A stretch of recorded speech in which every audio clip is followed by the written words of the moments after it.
Welcome to the Way to Go podcast. I'm here with Mark Hostetler, and we're talking actually about confession today because I think it's an important thing.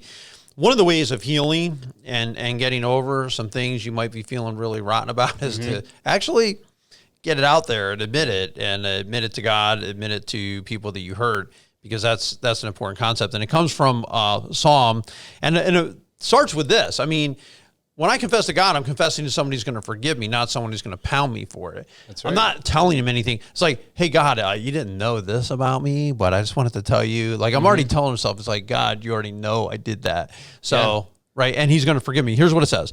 Verse 1, blessed is the one, and this is Psalm 32, whose transgressions are forgiven, whose sins are covered. Blessed is the one whose sin the Lord does not count against them, and in whose spirit is no deceit. This is happy. Blessed means happy. Happy is the person whose sins have been forgiven and they're covered, right? I'm not counting your sins against you. And to me, that helps me to know that God forgives. And here's a good definition of what forgiveness means. It means I covered up so I don't see it, and I'm not counting it against you. Boom. Yeah, covered up so I don't see it. Right. I mean, what a blessing is that? Right. You know the filth that you've just got done confessing, right, called sin, you know. Right. And God doesn't even see it anymore. It right. says in another part of Scripture that he casts it into the depths of the sea.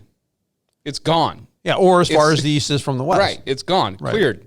You're cleared. Right. You know, if you're carrying it around still, it's your fault because God's not. Well, I think, too, you know? Or if you're carrying around an offense somebody else did, too, yes. that you haven't let go. I mean, I think that forgiveness this is how God forgives, therefore this is how we should forgive, and part of it is covering. I think, honestly, sometimes that's a hard thing because I still see the offense. Like, I'm still ticked about it. So because I still see it means I probably haven't really forgiven because I haven't covered it up. Not meaning, hey, go out and be stupid. Right. And just, let people walk on you over and over and over again. I'm not suggesting that. But on the other hand, at some point, I can't just be looking at the offense. I got to move on past it. Something that happened. There's nothing we can do about it. There's no sense in hanging on. I appreciate the fact that God says I covered it, so I'm not looking at it anymore. Where I know for me, there's stuff I know I'm looking at it. And that's why the storm continues. Absolutely. You know, the last part of verse 2, it says where their spirit, in their spirit, there is no deceit. Right. You know, so there's an idea here that you can come to God and confess and confess and confess. But if you're lying and if you're not coming completely clean, right, it's not a complete work. You right. know, you got to come to him authentically, genuinely, truthfully, confessing to him, God, I need your help. I need you right now, man. I did this nasty thing over here. I need your forgiveness. I need your pardoning. He's going to be faithful to do that. Now, if you come to him and you're only giving him part truth and you want to hold on to that other part of the sin, there's no forgiveness there. You know what I'm saying? Like you're not coming to him genuinely. Come to him without deceit in your spirit. Right. Man, the blessing is there when you do that. Yeah, I think you have to be open about it. And this is actually coming in a psalm. This was a time when David had sinned with Bathsheba, and it was one of the worst things he ever did. He covered it up. He had her husband put on the front line of battle so he could get killed because David got the guy's wife pregnant. And so he's trying to cover it up, and he didn't want to say anything about it or talk about it or let anyone know what he had done. And he's going to say later on, man, God's hand was heavy on me because I wouldn't confess it. I wouldn't admit that I was wrong. So this is the context of this. This is a man who did wrong things, who came to God, finally was open, and that's the only way that he could find healing from it is to be open. Yeah. I appreciate, too, that he's not counting the sins against them. And one of the ways I think that helps me to be forgiving, too, is to remind myself, hey, you're not perfect. And sometimes look at your role in a situation as, yeah, but what was my role? That's right. And some of the stuff, like my thinking wasn't exactly right either. I have my own fault and I have my own blame, and there are certain dynamics within me that push things a certain way too. 1 Corinthians 13 tells us that true love keeps no record of wrongs. Right. You know, and Jesus told a parable about this guy that had a huge debt, and the one that he was indebted to forgave him of it. Right. Okay. He walks away, gets somebody that owed him, right? He wouldn't pay him right away, and he beat the tar out of him, pretty much, Right. We can't be like that. No. We have to understand the humongous debt that was paid off when Jesus forgave us. Right. And we got to be able to, with grace, with truth, apply that to people that have hurt us too. Right. But I don't think that we're doing that right away in every situation, because I think that we're still counting, especially things that are unconfessed or patterns that are repeating. I think it's a hard thing. But we look at it and say, well, look, this is how God forgives me. This is how I should forgive others. And he covers it. and he's not counting it against them. Now, of course, like you said, in his spirit is no deceit. I mean, these are also honest people that admitted they were wrong. Exactly and I think that at that point, at that moment, when someone comes and can say, hey, listen, I really blew it. I'm sorry for what I did. I'm sorry for what I put you through. Sorry for what I put us all through. Then you can say, okay, well, I'm not going to count that against you, and I'm going to cover that up, and we're going to, because it's the only way, honestly, to move on. We have to move on. We have to move on. But you can confess to God because he's going to forgive you. That's the first point. All right. Absolutely. So if you're wondering, can I confess to God? Am I going to get in trouble for saying it? No, because he's going to forgive you. You need to confess it. 1 John 1:9. I mean, there's a staple verse for this. It says, if you confess your sin to the Lord, he is faithful and just to forgive us our sin and to cleanse us from all unrighteousness. Right. You know, that's the power of forgiveness. That's the power of coming to God, confessing sin. Right. No, I agree. And then in verses 3-4, when I kept silent, my bones wasted away through my groaning all day long. For day and night, your hand was heavy on me. My strength was sapped as in the heat of summer. Now, here's a guy who's going through guilt. He hasn't confessed his sins. He said, when I kept silent, right? And he's just talking about, he was, his sins have been forgiven, so he did confess to God. He said, but in those days when I was silent, my bones were wasting away, man. All day long I was in groaning. That's right. Day and night, your hand was heavy on me. And I've talked to people who have gone through this, where I talked to a man one time, and he got his life right, and he had done things in his marriage he shouldn't have done. He left his wife for a couple of years. He's now going to come back and make it right. And he just said, I couldn't look at myself in the mirror anymore. Yeah. And he realized, God's hand was heavy on you. And when you're doing things that you shouldn't do, and you see God's hand heavy on you, and you're not happy, you're anxious, you're suffering, you're struggling, there's things going on in your life, please, you've got to get here, because God's hand is heavy on you, and it's going to stay heavy on you until you confess that. It's such a truth, man. I've seen it played out in my life. Psalm 32 impacted my heart so much. I memorized this chapter one time. I memorized it. I recited it almost daily, because I know how this feels. I know how it feels to walk around with that weight on your back, man. Right. And then to feel the release of that weight, man. To feel that, come to me, all you who are heavy laden, and I will give you rest. My yoke is easy. That's what Jesus said in Matthew 11. Man, when you have that heaviness, sometimes you don't even realize it. You've been carrying it around for so long, you don't even realize it until you release it. Right. And then, man, when you get that release, that feeling of, blessing here, verse 1. When you get that finally, there's nothing like it, man. I'm telling you, if you're watching right now, if you have unconfessed sin in your life and you feel your body wasting away, if you feel that groaning, that sense, that I know how it feels, there is an opportunity for you to release it to Jesus Christ by confession and forgiveness.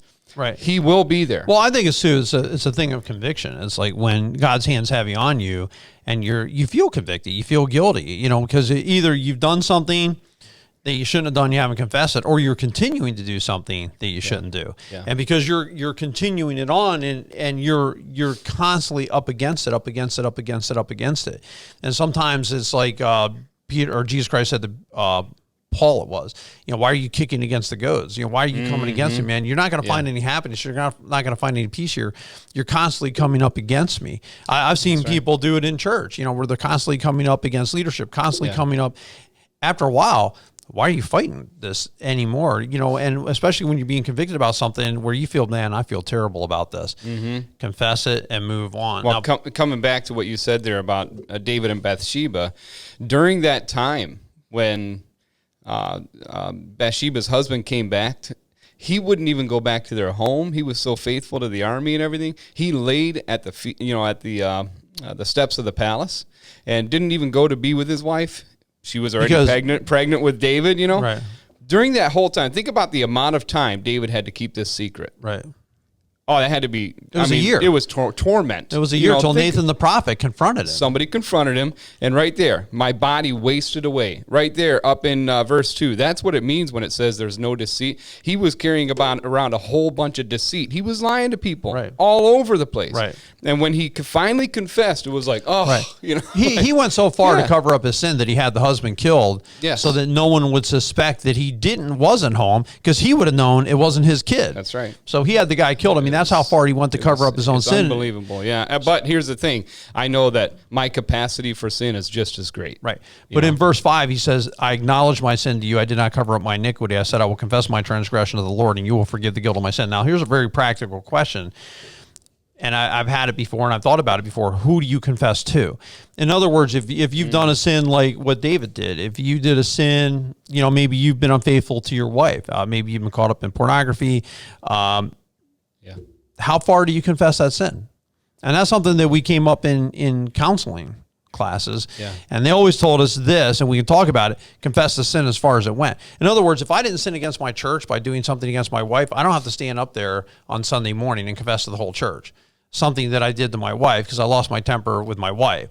Mm-hmm. I need to confess it to her or my kids if they're around, because that's as far as it went, and confess it to God. I don't have to go tell everyone about it. Yeah, because you're just going to heap on shame and all that stuff. I came from a religion that when they did something against the rules set in place by the leaders, they would have to stand in front of the church, head hung, confessing what they did, kneel down, all that stuff.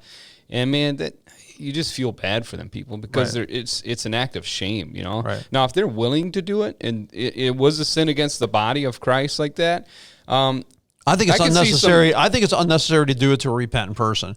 I think that I can see, like in that school of thought, hey, I'm not going to talk to somebody who's kind of not following God and they're unrepentant and they're going to, let's say they're selling, just be absurd. Let's say they're selling drugs from their buggy because you came out of the Amish, all right? So they're selling drugs from the buggy and they won't quit. Well, I can see the community saying, listen, until you do, we're not really going to have anything to do with you. We're not going to have business dealings, to the point where the person realizes, hey, I'm doing stupid stuff serious, and this is serious and I need to take it seriously.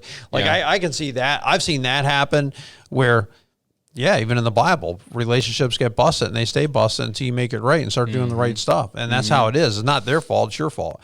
You've got to come in, but I would confess it to the people that I've hurt.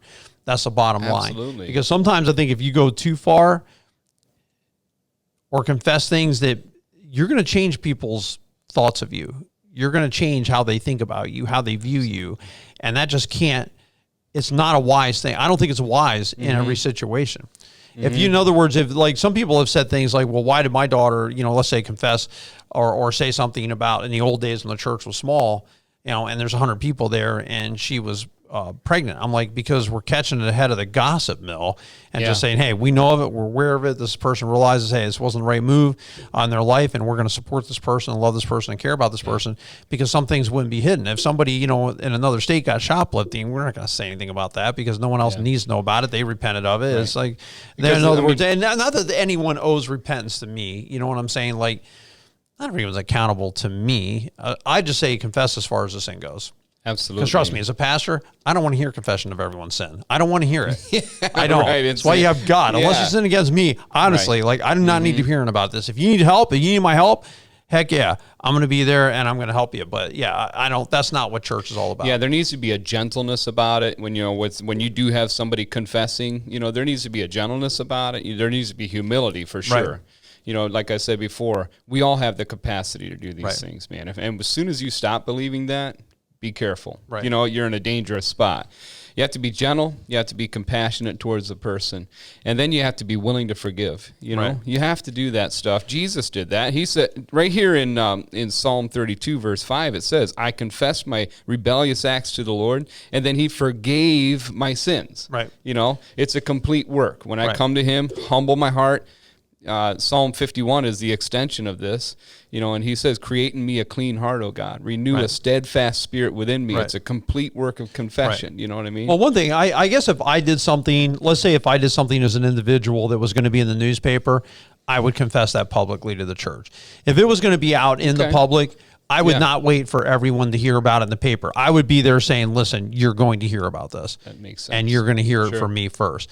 That's where, when I'm talking about, that would be the only time in a church where somebody is in, everyone knows the person. Yeah. Typically, as our church has grown, if somebody gets in trouble and they come tell us, hey, listen, this is what I did, I slipped up, we're very patient and loving and caring, and that's not a problem.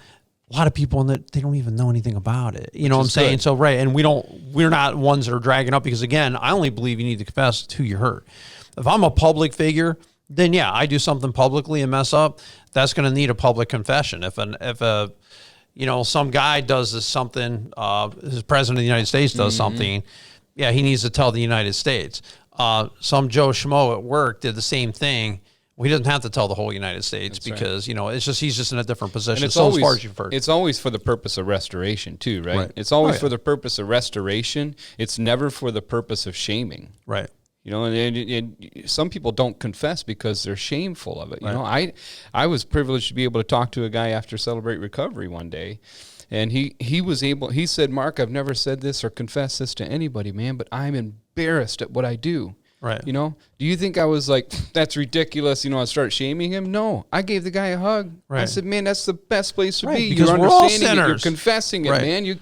That's what you need to do, Right. But my confession here is just to clarify, God, and if I hurt somebody, that's as far as it's going to go. Now, so God forgives you, so that's a reason. You're hiding your hurts. That's only going to hurt you because hiding hurts.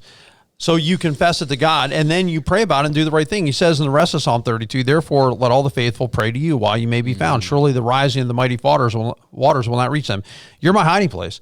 You'll protect me from trouble and surround me with songs of deliverance. I will instruct you and teach you in the way you should go. I will counsel you with my loving eye on you. Don't be like the horse and mule, which have no understanding. And those two verses right there, I like how David says, hey, I was a sinner.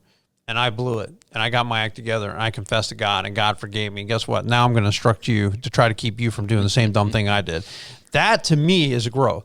Now, I want to help you I want to become your teacher because I've learned from my mistakes, and I'm going to help pass it on to you. And that's a role that I've been in my life where, hey, I've been there, done that. You don't want to go that way because here's what's going to happen to you. And I love how he's saying to the people who are hearing God's truth, don't be like the horse or mule, which have no understanding, have to be controlled by the bit and bridle, or they won't come to you. Don't be stubborn. Don't be stubborn about it. Don't be stubborn about it. When people are trying to tell you the truth and love you, stop being stubborn. Stop being prideful. I think our human pride sometimes gets in the way because we just won't admit that we made some mistakes. Yeah. And because we won't admit we made mistakes, we're not getting back in the good graces of certain people that are important to us. Yep. We're not really fixing things. We're not getting better in our lives because we're so dang stubborn. Yeah, absolutely. I mean, Psalm 51, it says that the sacrifices of God that he desires is a humble spirit, a humble and a repentant heart he doesn't reject. Right.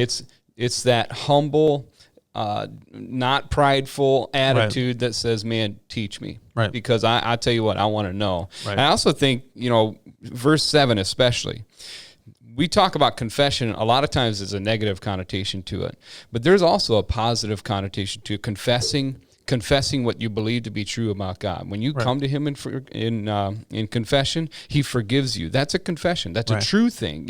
He's our hiding place. Right. He'll surround us with songs of deliverance. Right.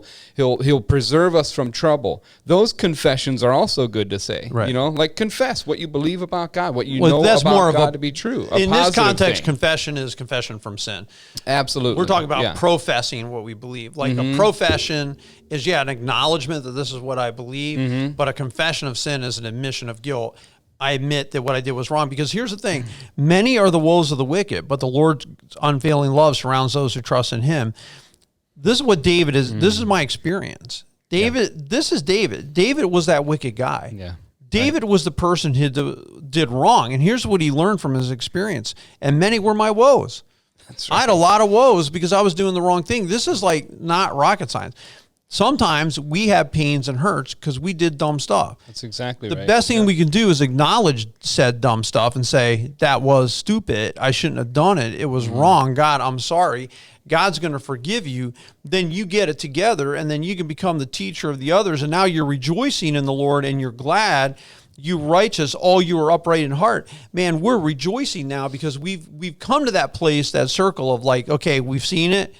God's hand's been heavy on us. We've had a lot of sadness and sorrow. We come to God. We confess it. Now he's covered it up. Now we come to a place of rejoicing. That's right. Go all the way from a place of making a mistake to a place of sadness back to a place of rejoicing. Now I'm going to teach other people and help you to avoid my pitfalls. And as a worship pastor here at Eagleville Bible Church, the last part of that last verse really excites me. It says, sing.